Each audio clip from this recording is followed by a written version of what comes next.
नर्मदे हर। काकरिया से 5 मील आगे रावेरखेड़ी नामक ग्राम है।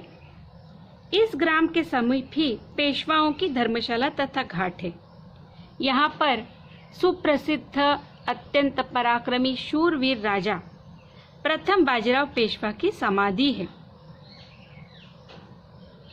उनके स्मारक रूप में यहाँ श्री रामेश्वर जी का मंदिर भी है। मंदिर, धर्मशाला, यह सब अभी जीर्ण शीर्ण दशा में है। हम माँ नर्मदा जी से केवल प्रार्थना कर सकते हैं, क्योंकि मेरी अभी जितनी परिक्रमा हुई है, मैंने देखा कि बहुत सारे महत्वपूर्ण तीर्थों के स्थान पर मंदिर जो है जीर्ण दशा में है और उनका जीर्णोद्धार, उनका पुनरुद्धार होना जरूरी है। तो मैं प्रार्थना करूंगी माँ नर्मदा जी से और दानी धनिक लोगों से, जिनको कुछ पुण्य कर्म करने की इच्छा है, वह ऐसे मंदिर, ऐसे तीर्थों का जीर्णोद्धार करे, क्योंकि नर्मदा किनारे मंदिर बांधना या किसी मंदिर का जीर्णोद्धार करना ये बहुत ही पवित्र काम है, पुण्यदायक काम है। रावेरखेड़ी घाट से लगभग 1 मील आगे खड़क नदी का संगम है। खड़क संगम से 5 मील आगे मर्दाना ग्राम के समीप मोरध्वज तीर्थ है। कहते हैं कि पहले यह मोरध्वज राजा की राजधानी थी, जिसने तीर्थराज प्रयाग में आकर प्राण त्याग दिए थे। इस किले के अभी सिर्फ खंडहर विद्यमान है। एक गुफा में महाराजा मयूरध्वज के सिंहासन के चिन्ह बताए जाते हैं। यहाँ पर महारानी अहिल्या द्वारा बनाया गया पक्का घाट है तथा मयूरेश्वर शिवजी का मंदिर है। मोरध्वज तीर्थ से 5 मील आगे तेली भट्यान ग्राम है।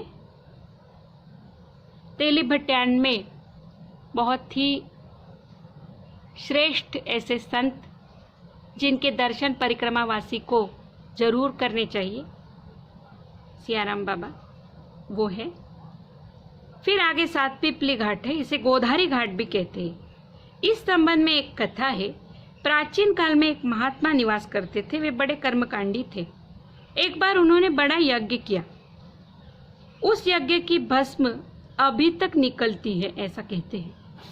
एक समय एक ब्राह्मण इन महात्मा के समीप आया और बड़ी दीनता से महात्मा जी से प्रार्थना की कि हे भगवान, मैंने ब्रह्म हत्या का पाप किया है, कोई उपाय बताइए जिससे यह ब्रह्म हत्या का पाप छूट जाए। महात्मा जी ने उसे एक पीपल का डंडा दिया और कहा, इस डंडे को लेकर तुम समस्त तीर्थों में जाना, स्वयं तीर्थ में स्नान करना और डंडे को भी स्नान कराना। जब इस डंडे में हरे अंकुर उत्पन्न हो जाए तो समझना कि तुम्हारी ब्रह्म हत्या छूट गई है। ब्राह्मण महात्मा की बात सुनकर समस्त तीर्थों में गया। जहाँ जाता था वह स्नान करता था और डंडे को भी स्नान कराता था। इस तरह से सारे तीर्थ घूमकर वे पुनः नर्मदा किनारे आया और जैसे ही उसने नर्मदा जी में स्नान किया और डंडे को स्नान कराया, उसमें 7 अंकुर फूट पड़े। उसकी ब्रह्म हत्या छूट गई। तब उसने दान धर्म ब्राह्मण भोजन कराया। पहले यहाँ 7 पीपल के वह वृक्ष थे जो उस ब्राह्मण के थे, वो अंकुर फूटे हुए, लेकिन अभी उनमें से एक ही शेष रह गया है। इसे गोधारी घाट क्यों कहते हैं? क्योंकि इस तीर्थ में एक गौ का उद्धार हुआ था, इसलिए उसको गौ उद्धारी, और गौ उद्धारी का अभी गोधारी बन गया है, यह नाम पड़ा। इस स्थान पर स्नान, दान और ब्राह्मण भोजन कराने का बहुत ही महत्व है। 7 पीपली घाट से 6 मील आगे लेपा घाट है। यहाँ वेदा नाम की नदी नर्मदा जी से आके मिलती है। संगम के समीप ही 2 तीर्थ हैं, एक तो सारस्वत तीर्थ, दूसरा मरकटी तीर्थ। पहले सारस्वत तीर्थ की कथा सुनिए।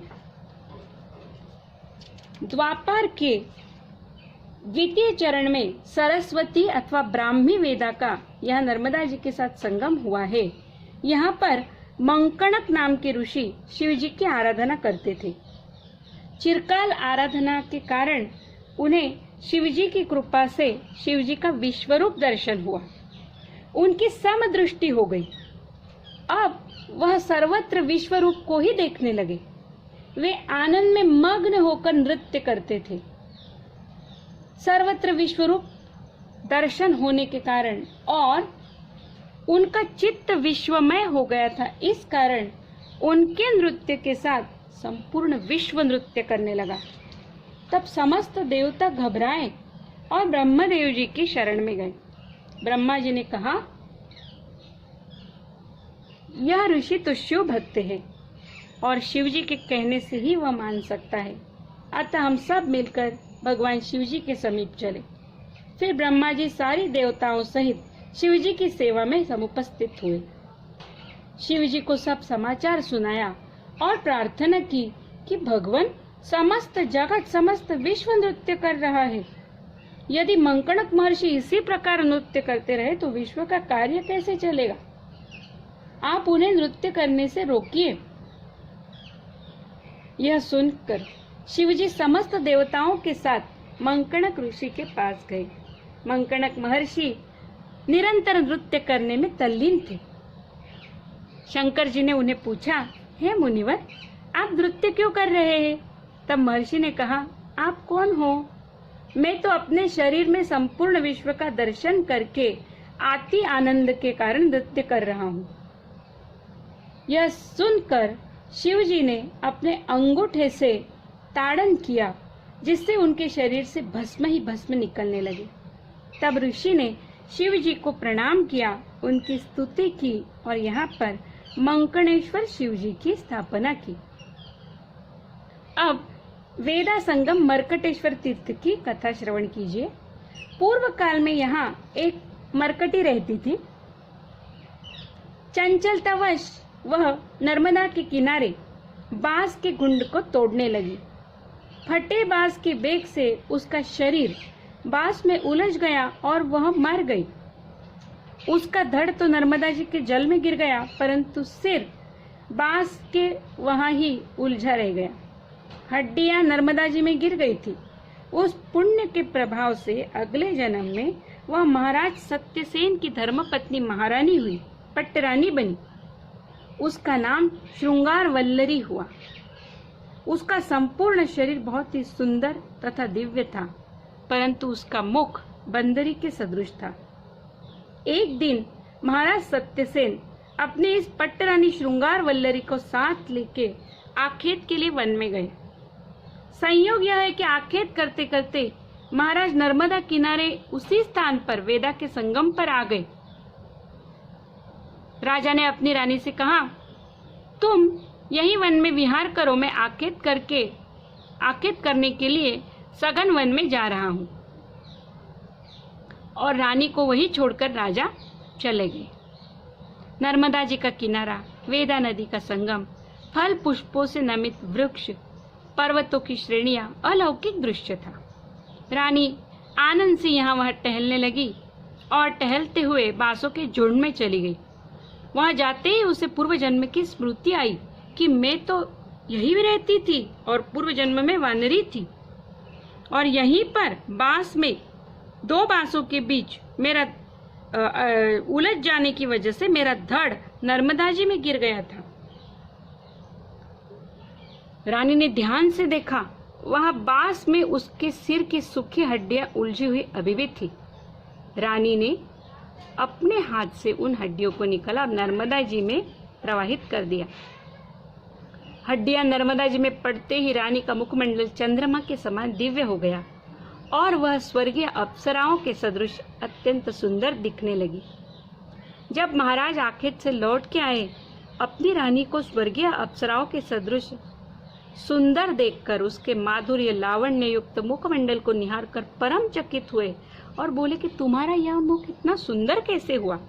तब रानी ने अपने पूर्व जन्म का संपूर्ण वृत्तांत बताया। कहा कि आज इस स्थान पर आकर मुझे पूर्व जन्म की स्मृति हो गई और मैंने अपने सिर की हड्डियां नर्मदा जी में पावन प्रवाह में प्रवाहित कर दी और नर्मदा जी के पुण्य जल के प्रभाव से ही मेरा मुखमंडल चंद्रमा के सदृश पावन बन गया, सुंदर बन गया। यह सुनकर महाराज परम प्रमुदित हुए। उस दिन से यह वेदा संगम मरकटी तीर्थ नाम से प्रसिद्ध हो गया। वेदा संगम मरकटी तीर्थ से 4 मील आगे मांडव्याश्रम है। यहाँ पर मांडव्य ऋषि ने तप किया था। यहाँ पर विशोक संगम है और विशोकेश्वर शिवजी का मंदिर है। यहीं पर विभांडक मुनि ने भी तपस्या की थी।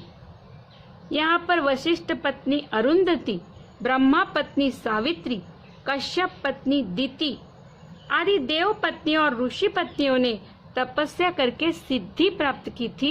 यह वही परम पावन तीर्थ है। इस स्थान पर सिद्ध सदैव निवास करते हैं।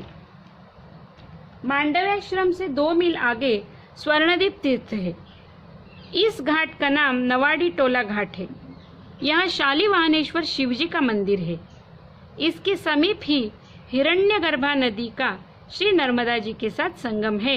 यह एक अत्यंत परम पावन तीर्थ है। यज्ञ गर्भेश्वर शिवजी का सानिध्य है।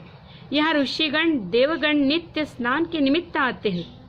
इस स्थान पर कार्तिकी अमावस्या, चैत्र की पूर्णिमा, प्रतिमास की चतुर्दशी अमावस्या को स्नान, दान, तर्पण तथा पिंडदान का महात्म्य है।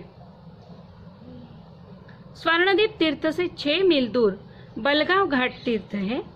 स्वर्णदीप तीर्थ से बलगांव घाट तक नर्मदा जी की कई धाराएं हो गई है। इसी को सहस्र धारा कहते हैं। उन्हीं धाराओं में से एक धारा पूर्व वाहिनी भी है। परशुराम जी ने सहस्त्रबाहु के सहस्त्र वीरों का यहाँ नाश किया था। यह स्थान अत्यंत रमणीय तथा दर्शनीय है। नर्मदे हर हर हर नर्मदे।